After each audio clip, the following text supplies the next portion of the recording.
Good day and welcome to our project presentation.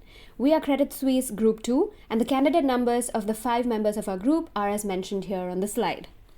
Today we will be covering the following topics. Number 1, the client context. Number 2, our project scope. Number 3, our tool selection. Number 4, our OI funnel. And lastly, our final solution. Before we go on to our problem statement and project details, let us first lay the foundation. Our consultancy was done with Credit Suisse. This particular project was based on the problem statement that Credit Suisse has provided.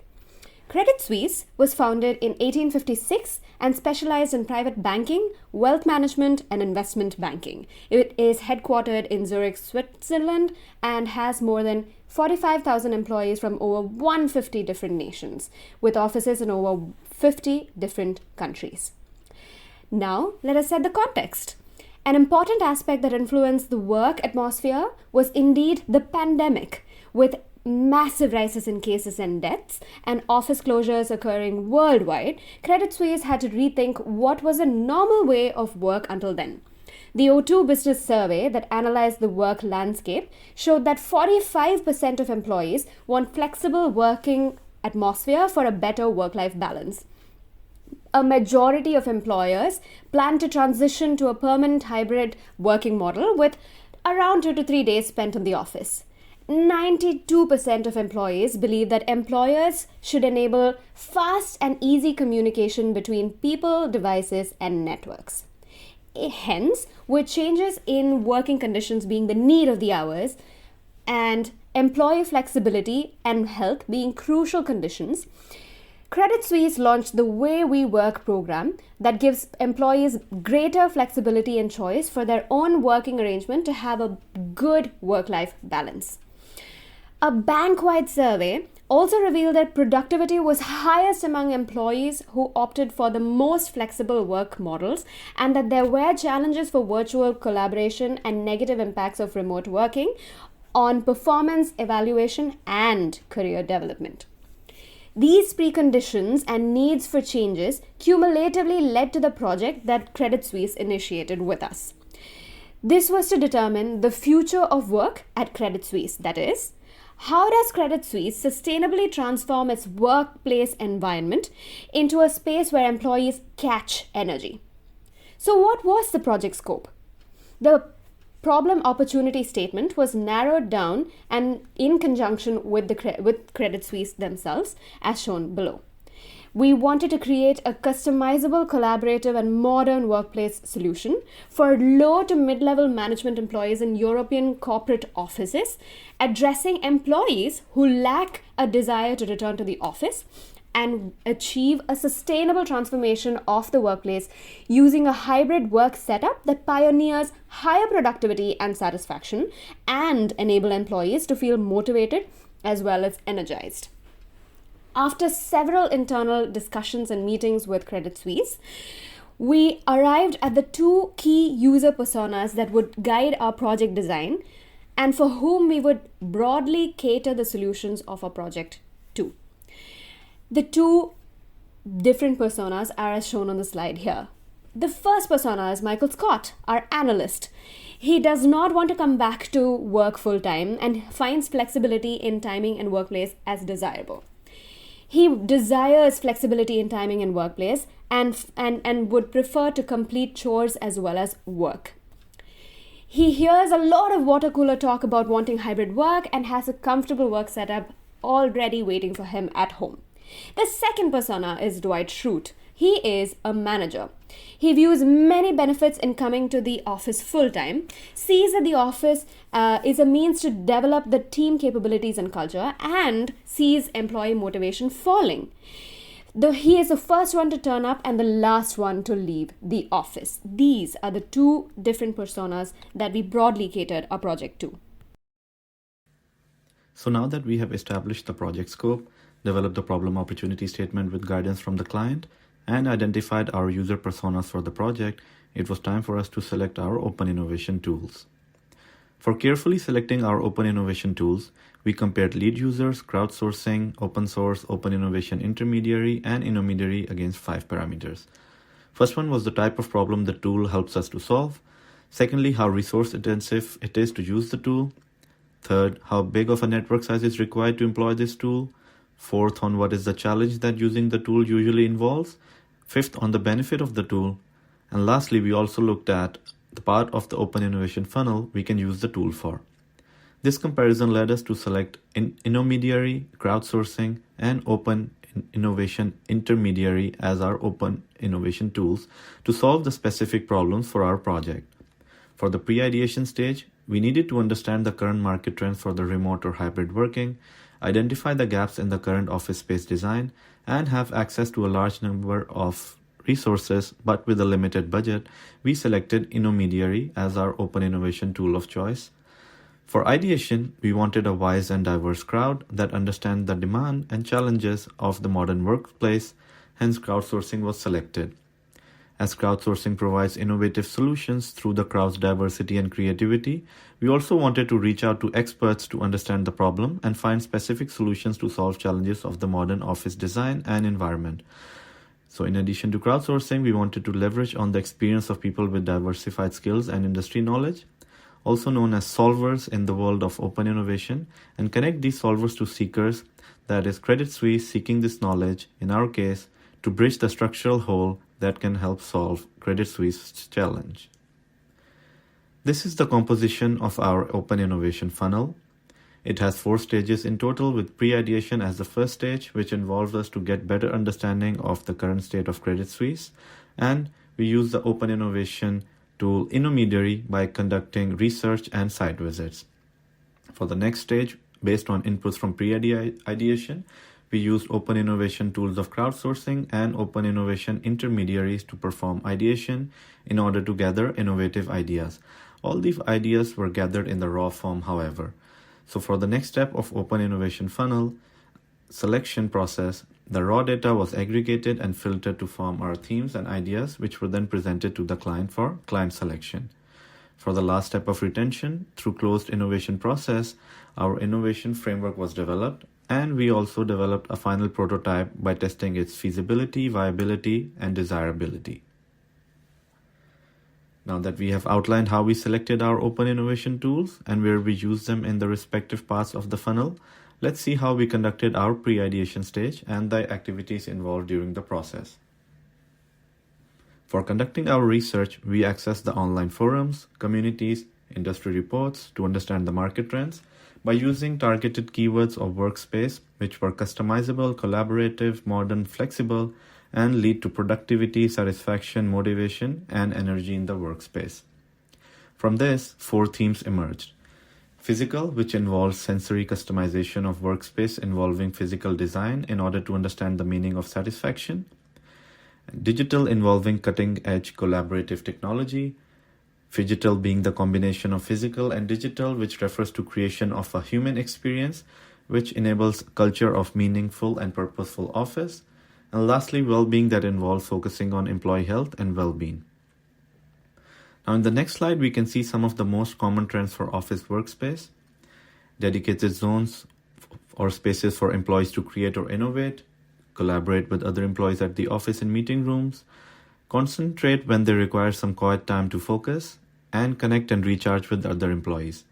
Biophilic elements include elements of nature such as plants, water, and natural lighting to improve the overall office aesthetic, reduce employee stress levels, and boost clean air levels in the office.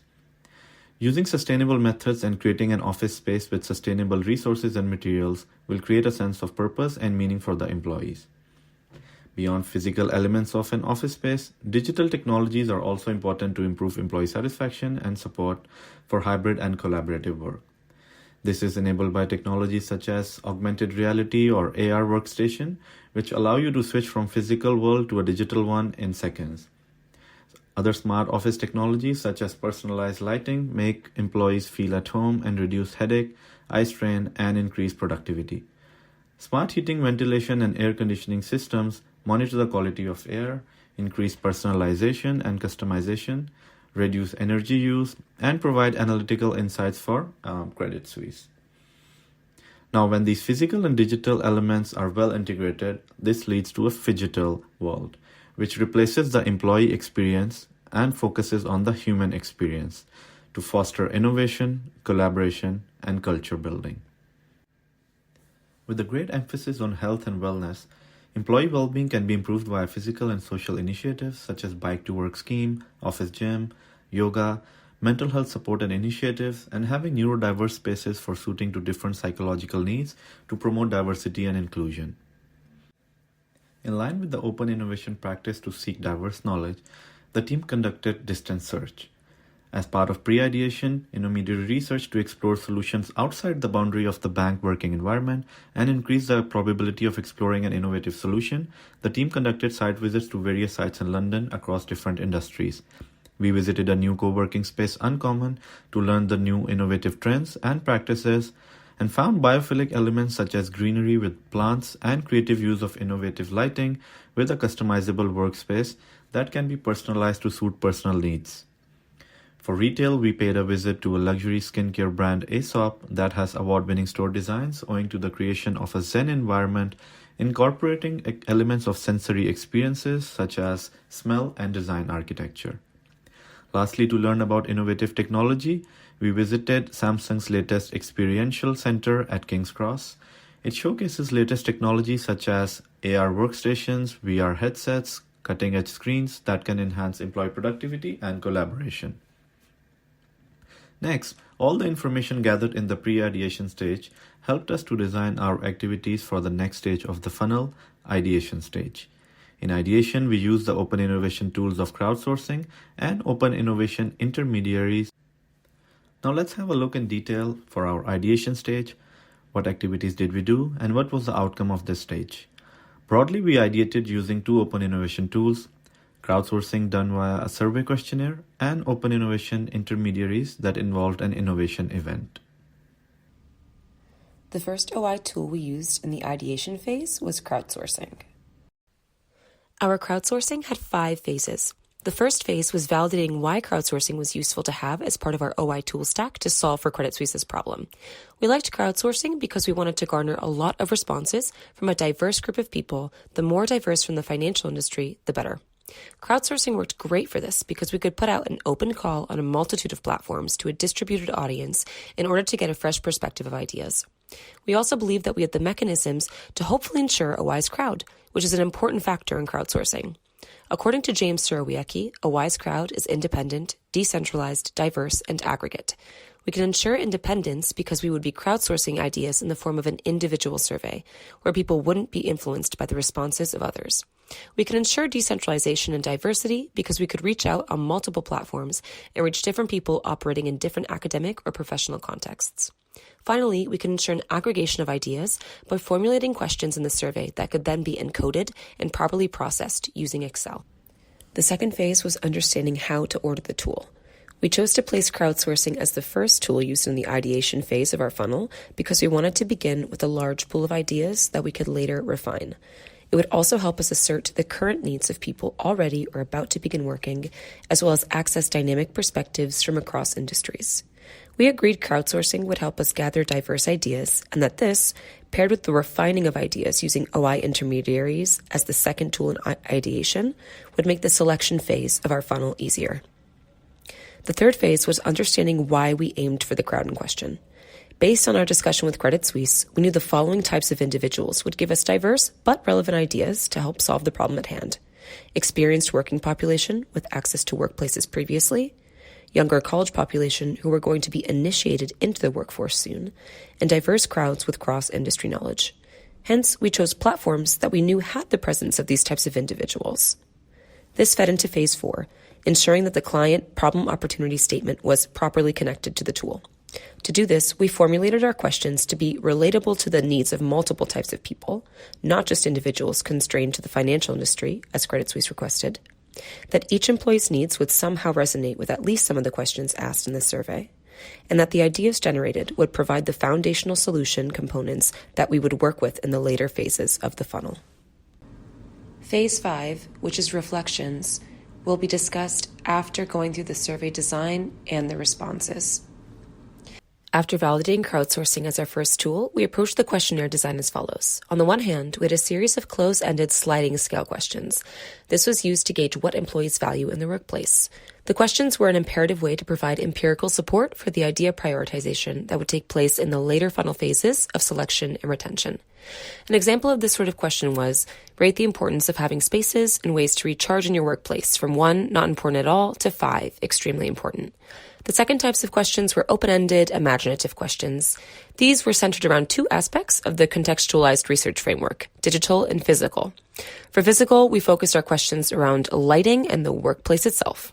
For digital, we decided to probe respondents about what digital technologies they thought would improve their ways of working, as well as learn about any specific types of technologies that tend to annoy them or hinder their ability to work. The purpose of these open-ended questions was to hopefully collect responses that could then form packages of workplace solutions in the later stages of ideation and in the selection phase. Brainstorming questions for digital solutions, we agreed, would be left for the second tool in our ideation funnel, OI Intermediaries. Here we can see a quick empirical snapshot of the results. We were able to collect over 100 responses using convenient sampling of professionals, entrepreneurs, and students. As shown, we also had a set of diverse demographics, with 30% of respondents coming from business and finance, 16% from public sector and education, 4% from transport and retail, and 50% from other backgrounds. Upon completion of our question creation, we ran the survey from the 17th of March to the 3rd of April. By posting on a variety of platforms, from LinkedIn to Quora to Dots, we were able to collect over 100 responses and generate over 250 ideas. We got some very useful as well as some pretty hilarious responses. One of our collective favorites would have to be a space to watch YouTube videos in peace on my break. From our survey, clear preferences began to emerge. Here, we can see the top 5 preferences voiced by respondents, followed by the 3 most popular sub-responses that fall under these categories. Overall, 94% of responses voiced collaboration and motivation as a key preference in what they envisioned to be a good future workplace. 92% of respondents held strong, tangible preferences around digital technologies as a way to improve the workplace. 81% of responses claimed that the spaces and ways to recharge were important to them. 71% of respondents' answers implied a preference for promoting well-being in the workplace. Lastly, 70% of responses claimed workplace aesthetics were preferred. After the completion of the crowdsourcing survey and analyzing the results, we reflected on our use of this OI tool. Firstly, how these learnings connected with the problem context. Well, as a result of the survey, Credit Suisse gained 5 broader groupings of preferences that could serve as the foundation for their solution. Second, we reflected on how effectively we used the tool of crowdsourcing. We came to the conclusion that we were very effective in collecting a large pool of ideas to then refine, however, less effective in generating genuinely boundary-pushing responses. Thirdly, we discussed what we could do different. We agreed that we could be more strategic in crowd selection and focus more on visual stimulants in our survey design itself to help inspire more innovative responses. Moving on, we leveraged the tool of OI intermediaries to build on the results we obtained from crowdsourcing, as well as to extend beyond the original boundaries. We chose OI intermediaries primarily due to our acknowledgement of the need of connecting the seekers with the solvers. We perceived a structural hole between 1, companies such as Credit Suisse, and 2, the workplace designers, as well as 3, the users. Companies often have their own set of expectations of workplace designs, which does not always align with what workplace designers think from a designer's perspective, such as feasibility or aesthetics. At the same time, it also does not necessarily reflect what end users find helpful or useful. As a result, the firm's or users' ideas would be incrementally incorporated after launching a new layout, which might not be structurally compatible with the original design. In short, companies often struggle to unite all these 3 perspectives in workplace designs. Therefore, there is sufficient reason for us to launch an intermediary event to bridge all these perspectives together, especially when there is minimal costs involved due to our academic research nature. The reason why we implemented the intermediary tool at this stage is to help synthesize holistic packages of workplace features, with both design practicalities and users' preferences considered. This would be a good extension to the crowdsourcing results. To carry forward, this intermediary event helped form preliminary thematic understanding over the ideas and informed the selection process later in the funnel. To fulfill these purposes, we invited a diverse crowd of solvers, including both designers and current and future workers. This helped fill the structural hole. In the greater scheme of things, this intermediary event is aptly situated in the funnel as we would like to ultimately tackle a complex challenge as it ties to both designers and users' perspectives, where the cognitive and behavioral affordances and performances and other elements in design all underpin and affect how the solutions should be designed and implemented. Therefore, following the quantity over quality process of crowdsourcing, this event allowed us to capture these additional delicate dynamics and inherently strengthen elements such as design feasibility in the ideas. So we can feed ideas with more substance into the selection and retention processes and ultimately build a purposeful workplace. Practically, we decided to leverage Mural as an online space to facilitate group activity. Participants were divided into 2 breakout groups for logistics, but also to avoid groupthink. We designed the activity so as to stimulate candid input by procedures such as establishing rapport, familiarizing the participants with the context, rules, and expectations of the activity, allowing breaks, and most importantly, facilitating structured thinking processes. Most crucially, we first encourage divergent thinking to break the boundaries of previous ideas gathered from crowdsourcing, followed by facilitating convergent thinking to chunk down the ideas into experience-based feature clusters. This process helps manifest the purpose of the OI intermediary tool. Ideas were aggregated and voted by all participants to align with the aim of bridging structural holes via procedural democracy, which engages all participants. From the final results we gathered and voted, as shown on the right, we summarised 2 additional highlights from the event. First, well-being focused designs would help energise and motivate workers during and even after their working hours.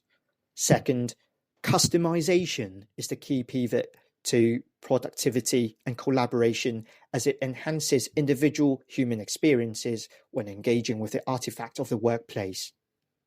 Here are some reflections we have from the OI intermediary event. We would say that the intermediary event was quite effective in supporting the purpose we've identified for the OI intermediary tool to connect with the problem opportunity statement.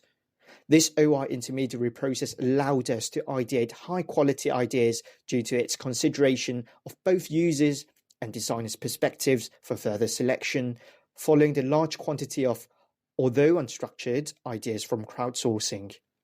So, in conclusion, for the ideation process in the funnel, we leveraged the WISE crowd to generate more than 250 ideas by crowdsourcing. Then we unlocked innovation boundaries and gained preliminary thematic understanding with the OI intermediary event by pivoting the diverse pool of knowledge to bridge the structural hole between Credit Suisse, workplace designers and users. In the end, we carried the now more structured 250 ideas forward to the next stage in the funnel, selection. After successful accomplishment of the pre-ideation and ideation phases of Open Innovation Funnel, we'll move towards selection phase. For the selection phase of the OI funnel, we evaluated our final ideas with the Credit Suisse team. Here, we did an aggregation of all the collected data from, first, Intermediaries research that captures connecting company to the community, where we found and processed available information from our site visits and market research. Second, we collected data from survey that received more than 100 complete responses. Last, we aggregated data from Intermediaries workshop, where we bridged the structural hole connecting clients to solvers. From all the collected data, we found more than 250 ideas that we later filtered by eliminating the repeated ones, not aligned with the problem opportunity statement, incomprehensible and not feasible.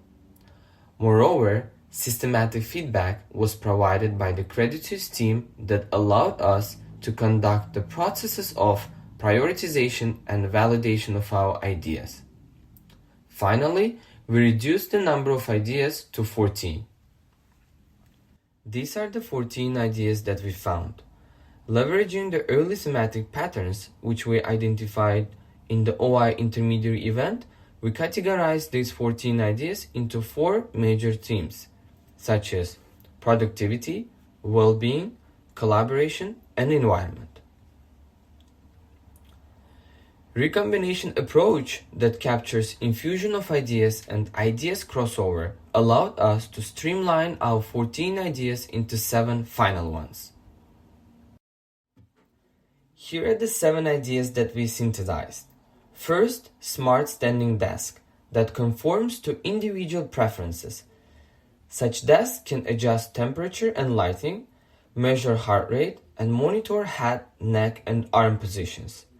Later, based on collected data, report is generated that includes suggestion on what would be best for maximizing health and productivity of an employee. Second, multiple screen and AR.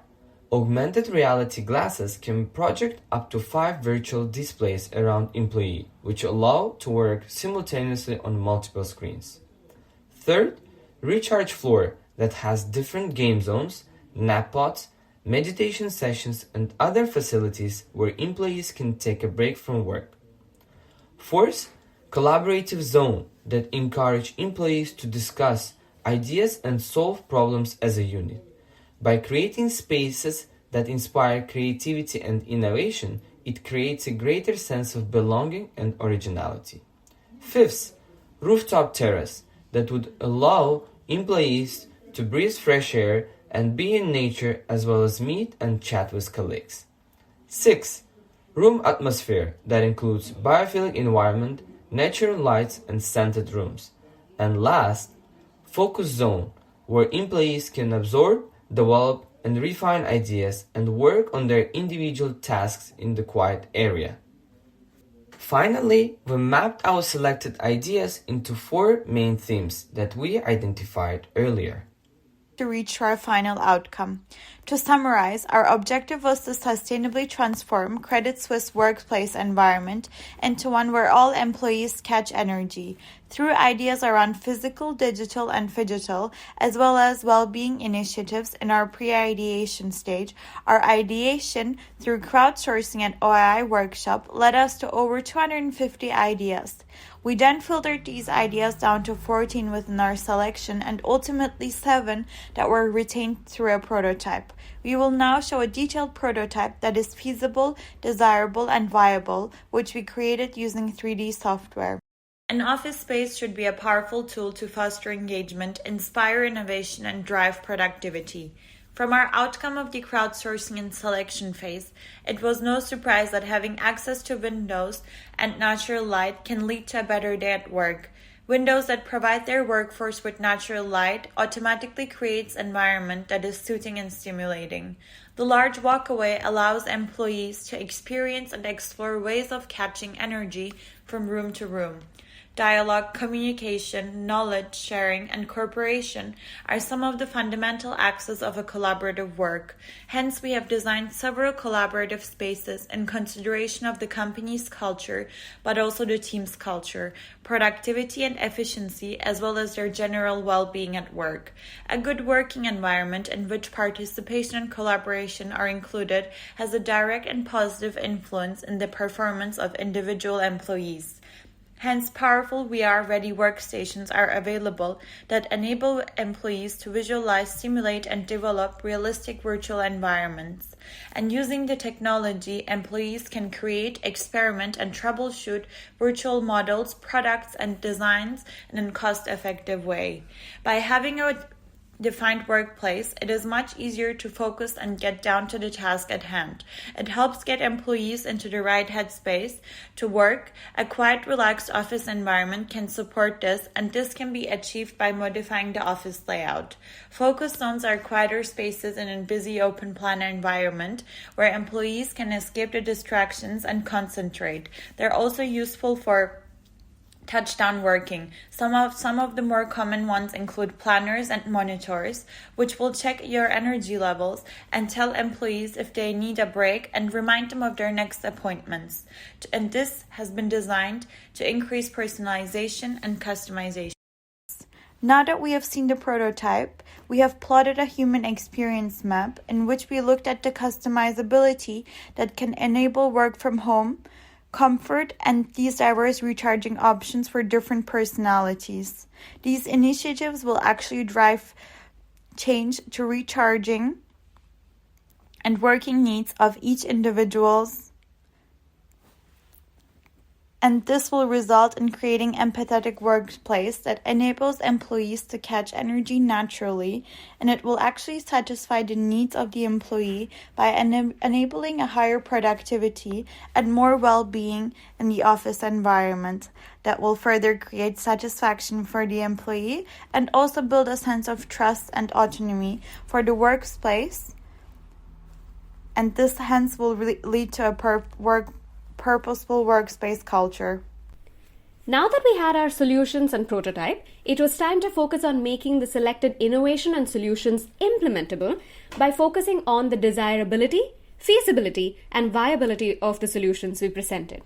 To ascertain viability, we did an ERRC canvas as shown here. E, eliminate.